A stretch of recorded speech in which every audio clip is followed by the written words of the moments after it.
Welcome into another edition of the Holt Naylor Show. Hope you enjoy the show. On the other side of the break, Lucas Havrisik, I think I said it right, NFL kicker, now Arlington Renegades kicker, joins the show. Hope you enjoy it. If not, as always, That's too damn bad!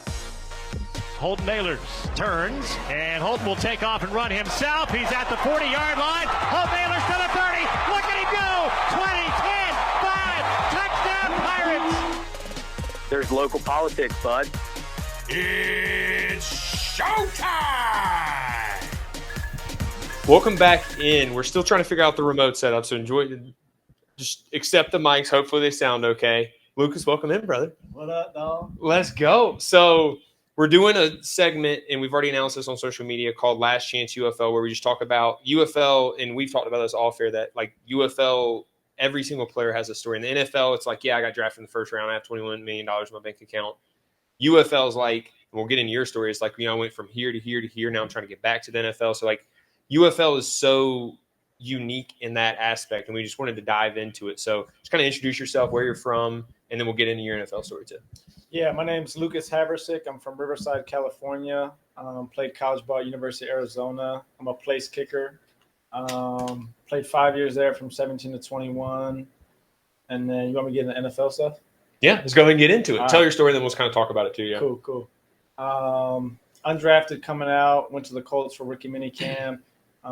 Spent vet minicamp with the Patriots. Had workout with the Texans, Raiders. So I had like 5 or 6 workouts my rookie year. Had one P squad with the Colts like week 2 of 2022. Didn't have anything. Ended up getting a futures contract in 23 to the Colts. Went there, but they signed the kicker for $22.5 million. And then I was like, I ain't finna stay there. And that's my guy though. And then so spent preseason with the Colts. Got cut. Went to the Browns. Spent about half the year there in practice squad. Got picked up off the practice squad to the Rams in 23. Was active until the 1st of January of 2024. And then, got cut New Year's Day of 2024. Re-signed a futures contract, signed a futures contract with the Browns. And what happened? Was with the Browns.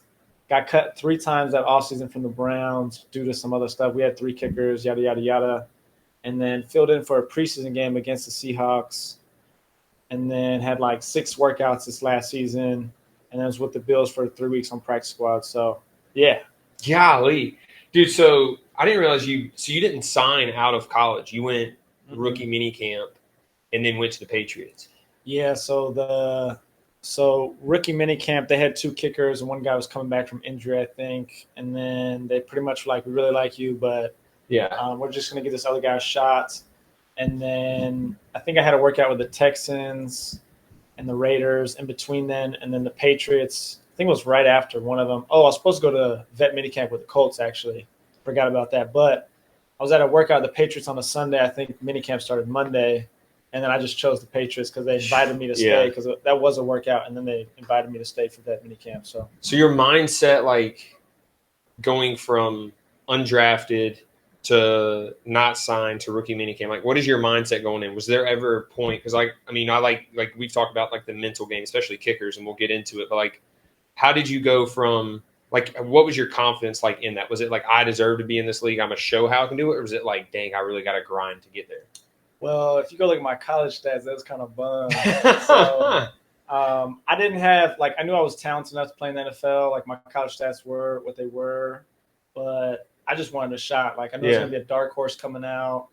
So any opportunity I had, I was just like, bro, show them like why, or just show them what you got, So I knew I had a super strong leg. Obviously, we got to make kicks, so accuracy is the number one important thing. But I know my leg could probably impress them, especially on kickoffs back then, because hang time mattered. So I was at peace for real, like my rookie year, going into all these workouts for whatever reason, just because like it was probably new and a breath of fresh air from college football. I didn't have the greatest college experience. So I was like super confident, I'd say, very excited. It was just new, So and it was like obviously the paychecks, like there's a lot of different motivators, especially knowing that you might not be able to play ever again. Yeah. So I was just like, I don't know, I was at peace though for sure, and confidence for sure. And you talk about your story, and I want to get into workouts because a lot of our fans don't even know. I've talked about like my experience with that, but like working out for a team can be like really stressful. I'm sure as a kicker, just kind of like a quarterback. If a quarterback went down, for instance, like they would fly out a couple quarterbacks and they would go throw, and then like they pick one. Is that how it is with kickers? Yeah, I mean, sometimes they just work out kickers to update their short list because their guy might be an $20 million guy, like a really high paid kicker that's really good, but they just need to have someone as a backup when they go down, if they go down. So sometimes I'd fly in for a workout, kill it, and they'd be like, dude, you're going to play in this league for a long time. It's just a matter of when, keep at it, which that was my rookie year. So it's very encouraging to get that feedback because they could either just be like, hey, thanks. And like you kind of just leaving like, is that like, what is this? So I got a lot of encouragement from coaches my rookie year, which was cool. But sometimes so when I got signed to the Colts for practice squad, they had just cut their kicker publicly. So like there were 7 of us at the workout. And I've heard workouts with kickers of like 12. So like it's ridiculous. So mentally, like, or just go through the workout for one. I don't get into the mental side, but like just go through what y'all did. If there's 7 of y'all, like how did you end up getting? Yeah, so me and Chase McLaughlin, the current Tampa Bay kicker, we ended up getting signed, but you pretty much go through a set. So like, so they signed 2 of y'all? 2 of us, yeah. And so I didn't know that. Me and him were on practice squad for that week, and he'd already kicked for the Colts either 2 years previous or something like that. And I knew he was good. Like, so, I mean, for me with kickers, it's like I can hear the thud, and I just remember like after he would go, I'd be like, oh, who is that? But I wasn't watching them kick because like, if you keep watching them make it and then you go up, like kickers be weird with that. So, and I was the only rookie, and then there were some known guys there that played in the league 2, 3, 5 years. Like Josh Lambo was in there, I think, and I think we had like maybe 8 field goals and 4 kickoffs, and that's all you get really. So like you have to make your kicks. I might have missed 1 field goal. Overall, I did solid, and then kickoffs I did well, which back then it kind of mattered. Well, depends on your special team scheme, but I don't know, just and I'd be blanking out during the workouts. Dude, I was about to say in the zone. That's scary, dude. So then you get signed. Did they like tell you like, look, if they signed 2 kickers, like, they're like one of you guys are not going to be here longer, both of you guys are not, like, what was the mindset going into that when I got signed? Yeah, like the practice squad, because like if people don't know, like kickers really don't get signed to practice squads. You got to be very good to get. Yeah, so I knew what it was in terms of like, I could only be there a week maybe, but I think they told me they're like, hey, you're not going anywhere for a while. So at that gave me some peace. Yeah, that's nice. To work on my stuff. And I hadn't kicked in 3 weeks. Yeah. So like my operations were a little slow, like the get off time. Yeah. It's got to be under like 1.3 seconds, something like that. From snap to kick? Yeah. On field goal? Yep. Yeah. And so I was like a little slow. And then, I don't know. I just was like, I made my kicks the first day. I had a great day in team because we had practice the next day, I think. Yeah. And then the day, I think on Friday or something, I struggled a little, but boy was for sure nervous. Like, just because I was like, bro, like my body's kind of hurting. It's been 3 weeks, whatever. Yeah. And then we get smacked by Jacksonville. And then we were actually with all the P Squad guys watching the game. And we were like looking at each other like, dang, one of us might be gone. And I was like, they told me, I was going to be there for a while. So I was like, maybe it's not me, but I was like, maybe it was, because I had no idea how this league worked. And then Tuesday, I'm in the players' day off, and I'm in the hot tub, cold tub, just chilling. And then I just get a call from some random number talking about go to the GM office with an iPad. I said, dang. And I was freezing cold from the cold tub, bro. Ran out because I was freaking out because I didn't know. And then I was just in the GM office like, okay, like freezing my butt off. So you said that like when you get cut, because like getting cut is a whole different story. But, like, you would always just look right in the eyes of the GM. Talk about, like, those conversations, because I've talked, like, mine, but, like, people want to hear yours, too. Yeah, I mean, I just want to see what they're talking about and see if they're, like, just give me real, like, if they're trying to be real. So, I mean, I just look at them in the eyes because, I mean, I look everyone in the eyes. But, like, I just want to see if they're going to be real with me and, like, what kind of feedback they give me. But every time I've been cut, it's really not been from performance except from the Rams. Yeah. So, like, I really haven't had a bad exit meeting, I'd say, because the Rams, I kind of knew I was going to cut. I missed a couple extra points, so like you're just bound to get cut if you do that.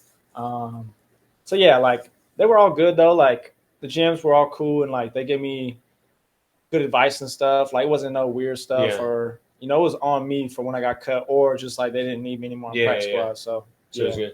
This podcast is brought to you by Anson Belt. Over 10,000 combinations of micro-adjustable holeless belts. You can mix and match the buckle and the belt. Look, we got American flag, which I love. Got American flag belt and buckle if you really want to go out. I'm in Texas, go to the rodeo. That's what I wear too. Do you have a holeless belt? I don't. I need that. We'll have to get you one. Anson belts. We'll get Lucas some, and then he'll rock them when he plays in the NFL next year. That's cool. Shout out to Anson Belt. Go to ansonbelt.com for supporting the pod. You went, and then you go from them. And I want to get to your active career because you were active. You kicked in NFL games before for the Rams, right? Mm-hmm. And for the Bills or not? Just Rams? No, just Rams. So talk about that, like how you got there, and then like the mindset of like, you kicked in the preseason a little bit in practice, but then like being in a live NFL game where you're like, all right, this is real. Like, talk about that. Yeah, so got called up from the Browns, like signed off the practice squad to the Rams. Practice, did great, and they actually they had a kicker workout when I got signed because they didn't want to throw me in. They wanted to get a vet just to get through that week maybe and not, so – but I killed it in practice, did great. And then first game was actually Cowboys, so like right down the street from here. And I don't know, bro. It was just like it's still blurred to this day, like because your boy's like, golly, So and that's how kickers kind of train. Like when you so in the moment and so focused, like it's just kind of a blur. Like they call it the zone, And so I was definitely like super locked in, but it was cool. And then it was unreal at the time, like.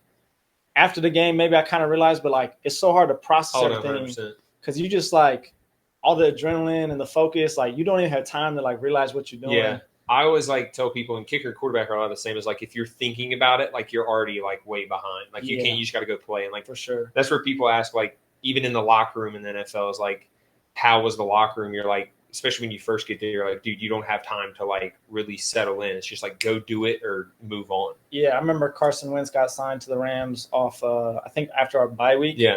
And I seen him on the field just like running through plays like by himself, like trying to figure out the playbook. Yeah. And I'm just like, man, I'm glad I'm a kicker because like, dog, he was out there every day for like 3 weeks trying to get the playbook down. And I was like, nah, I'm good. No, so then – you go from there, and then I want to fast forward to being on the practice squad with the Bills. You talk about like their culture a lot and like how it is there with Josh Allen. Like, just talk about your time there. Yeah, the Bills was great. I had, I think, 3 workouts in a row. So I was at Houston, Green Bay, and then the Bills. Jeez. And I was just tired. Had an overnight flight from like, I think I flew out at 11 p.m., got in at like 7:30 a.m. And then luckily the workout was at like 4:30. But sometimes the workout might be at 8 or 9, and you go straight from like an overnight. So did really well, got signed. Kind of a shock just because like Tyler Bass, their kicker, is a phenomenal kicker, and I just didn't expect that opportunity to present itself. But like, I was hopeful in my workout and trying to do my best like always. And then the culture was great. Like the facilities were amazing. The coaches I think were great. And it was just that flew by too though because I was so focused on everything. And then like I blink and I'm like, dang, like. Was in a hotel for 3 weeks. Went to I went to all the games, but it's just like it's so hard to like even slow down. Yeah, and everyone else is like, congrats, and you're like, yeah, thank you. But like, you don't even really like feel it until like you can look back at it, I guess, because it's just so fast. And like, no, that's real. And then like mentally as a kicker, and you already talked about it, you do some unique things, and you're into like golf. And one thing I want to talk about is like racing, and you're into racing and you explained it to me. So we were roommates during camp, and just explain how like you take racing into like kicking and like the split second decisions and stuff. Like, I think it's really, I've never heard of it before. So like every time when we were a kid, or even now, like when we make a great play, it's just like reaction based. Like you don't really try to be like, I'm gonna, like you just kind of see it and do it. So in golf, like it's a very routine thing. I use that to literally to help with kicking because like you have to be super focused, especially for 4 hours, trying to shoot as many shots or as few shots as possible. Hopefully not as many. And so golf helped a lot. And then I think Top Gun is what kind of got me into it because it was like, don't think, just do. That one scene. And with kicking, it's like it's so mental, but like if you don't think, you just do it. Like you're subconscious, like a free throw. You do your routine, boom. And so, racing is like, they call it the limit of going as fast as you can around a track. And like when you're on the limit, you're not thinking, you're just in the flow state. So I try to train myself to be in the flow state all the time. So like I never really think and I just do it, So that's the best way I can put it. That's crazy. No, that's really good. I think it's really interesting too. Yeah, go get you on the track. Go get on the track. And then just here in the UFL now, like this opportunity, you probably didn't have to play to still get another NFL opportunity, but like you decided to come and show it. And you talked about just talk about your decision to do that. And then like here now, game one, we release this Thursday. So just like leading into, the season. Yeah, I mean, I was hoping for a futures contract with the NFL. Nothing pulled through. So I was like talking to my agent a lot, and I was like, it can't really hurt us. And like, it's just like a whole year went by, I ain't got a game rep. Yeah. So I'm like, and for kickers, like, we don't get a lot of reps. So I was like, it'll be beneficial to come here and pretty much have like a big preseason. I mean, it's obviously a season, but to get some reps and then flow into the NFL season, hopefully. So I was kind of in between though. Like, I didn't know if I wanted to come play. But I prayed about it, and I just think it was a good opportunity, and ended up coming. So in this league, and we've talked about it before, like this league, if there's one position that like puts guys on like active rosters, it's like kickers. Yeah, and, like kickers literally go from here. Like you saw Bates last year, you seen the guy from the Cowboys. Like, did that affect your decision? Yeah, I mean, it's like Bates, I think, got a signing bonus coming out of this league, which is dope. Ramiz Ahmed, Brandon Aubrey, so like. There's a lot of talented kickers. There's a lot of talented all of us around there, and we need a platform to kind of, show we can still ball out and do our thing. So hopefully I can bang some 50 or 60 plus yards this year and be like Lil Bates, Yes, like sir. my dog Bates is a dog. I think that definitely went into the decision of coming here, just because for kickers, like you said, they get a lot of workouts. So what has been because we'll have UFL fans watch this too. Like, what is your like initial reaction to like being in the league and like how it is ran and stuff like that? I mean, when it's like $1 billion industry in the NFL and you come here, like, I think they do a good job though. Like, I want to know how to run all this I don't know the budget and everything, but I think the league's pretty cool. Be lit. We can get some grass here and there, some better field. Playing on turf. As you can see, Choctaw Stadium, we play there Saturday, but yeah. Yes, sir. It's a cool league. I'm thankful for it. And like, cut day in the NFL is like 900 dudes. Yeah. Some of those guys go to practice squad, but it's like so many dudes out there just trying to make it. Yeah. And then you in this weird, do I get a job? Do I continue football? No, 100%. So I'm super grateful for this league. You talked about like playing here and like your faith and stuff like that. That's something we've connected on. Just like talk about that and just talk about your faith in general.